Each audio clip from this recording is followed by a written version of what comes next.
So there's lots of service dogs.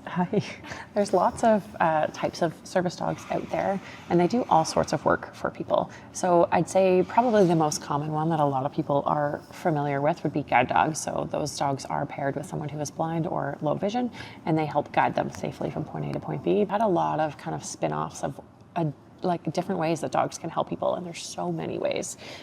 So the main areas that you'll see are mobility, PTSD, deaf or hard of hearing, diabetic lows, epilepsy, and clients who have seizures of varying kinds, autism service dogs for children on the spectrums. And last but not least, facility dogs that are trained by service dog organizations as well.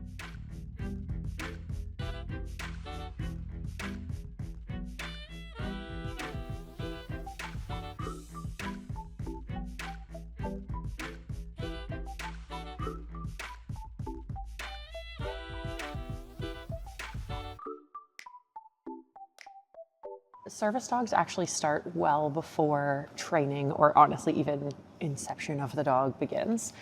We want to use service dog lines for the greatest success. So your average pet dog breeder, the lab breeder or the golden breeder up the road aren't necessarily looking for the same things that we're looking for.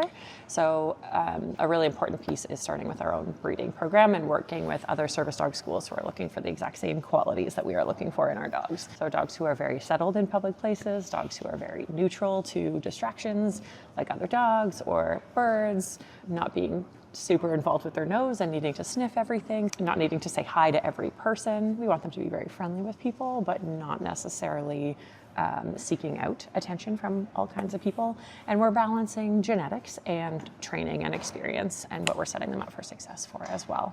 So yeah, a lot of where service dog starts is in the breeding and starting with the right genetics.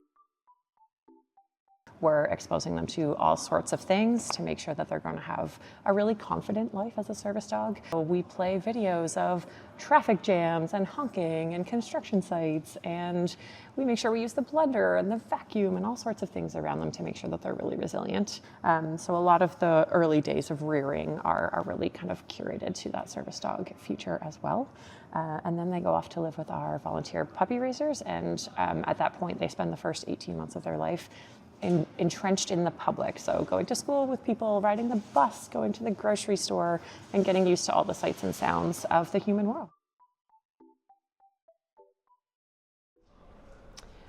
So our future puppy raisers are tasked with taking the puppy on from that 8 to 9 week old mark until they're about 18 months old. And they take that puppy out and about in public places. They ride the bus, they go to the grocery store, they go to the mall, they go to school or to work with the person.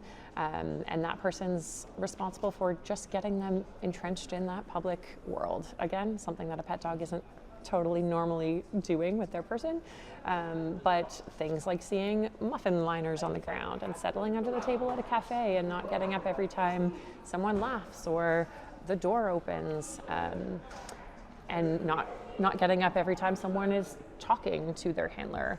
Those sorts of things are really important for the puppies to learn from a young age. So we reinforce the skill of settling a lot in puppyhood. It's something that a lot of dogs don't come onboarded with. It's something that you really have to work towards. It seems really simple, but we're looking for dogs who, if their person's sitting down, minding their own business, texting on their phone or on their computer or reading a book, the dogs are like, okay, this is my time to be off now, and they settle and take a nap. But we're looking for a very good off switch.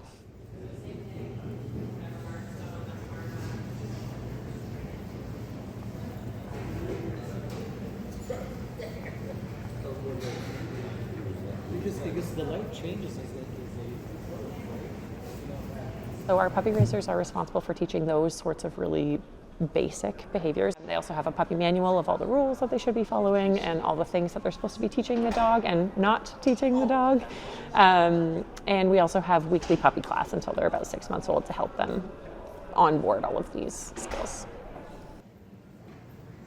Finding a service dog who's the right fit for a role is really nuanced because it also really depends on the person that they're working with and what their role is going to be. So in our program, we train autism service dogs for children. We train mobility service dogs that for someone who has some sort of physical disability of some sort, and there's kind of a broad spectrum of what that can look like.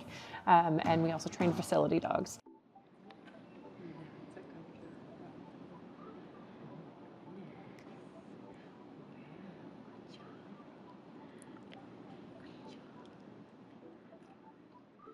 So not all dogs in the program have to be cookie cutter, exactly the same. We're working with individuals. They're all unique. They all have their own preferences. They all have their own stamina. They all have their own work style. They all have their own preference in person, whether that's like a young person or an older person or a male or a female. We do our best to make sure that that bond is going to be really strong between the dog and the future handler.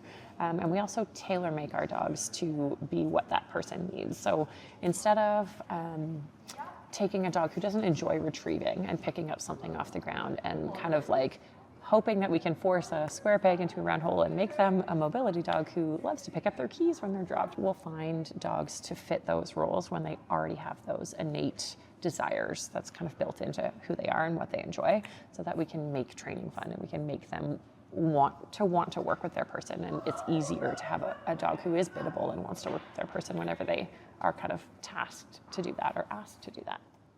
The person, we're also looking for a dog, like I've said before, who is very settled in public, ready to take a nap anywhere, and kind of be on call for their person as needed in any environment, whether that's at home or out and about, work, school, that sort of thing.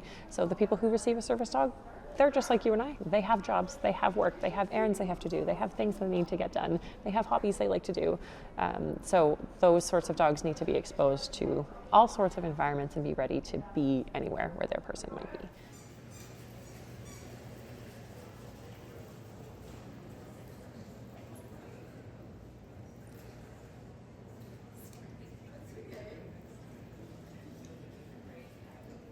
So the biggest challenge when it comes to training service dogs is probably the amount of distractions we face in the real world. So think about how many times you're walking down the street and there's like a chunk of a pizza crust or a hot dog or a chicken wing just like chilling on the sidewalk.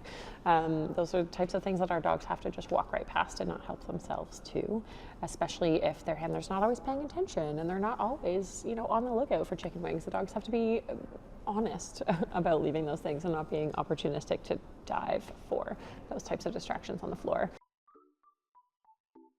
A typical day of a service dog in training ideally should vary day to day. Realistically, they shouldn't really have a routine that they stick to. We're looking for dogs who don't need a routine. A dog who's not saying, hey, 5 o'clock, it's supper time, feed me, feed me, feed me. We want a dog who can eat at 4 p.m. or 9 p.m. or somewhere in between and just be kind of ready to go with the flow with their person. It's quite a public perception or misconception, I should say, that a lot of people in public will be like, oh, poor working dog, that's so sad. How could you make a dog work? Because they don't realize that they get downtime and they don't realize that they get all of this enjoyable experience as well as getting to be with their person everywhere they go. So your dog is alone on the couch for 10 hours while you're at work, but our dogs are out and about with us. And other than that, they both enjoy walks and downtime and play dates with other dogs and all sorts of things. So the whole process of creating a service dog is something that a lot of people don't really understand and a lot of people take for granted. If you got in a car crash tomorrow and you were all of a sudden a paraplegic, you might want a mobility service dog. Where would you go get one and who would provide it to you? It's not the government. A lot of people think that this is just something you would get. If you need a service dog, you just get one. In Canada, it is a charitable organization that is typically providing our service dogs, and we do that for clients who need them free of cost and making sure that they're able to graduate and do that work with those people. But it's not something that's government funded. It's not something that a lot of people really understand. So when you look at the total value of a service dog, we typically say it's about $40,000 to raise, train, place a service dog with a client. We want them to have a successful working life together. So that's typically about 8 years of work that they will do with their person. And then they'll enjoy a few years of retirement.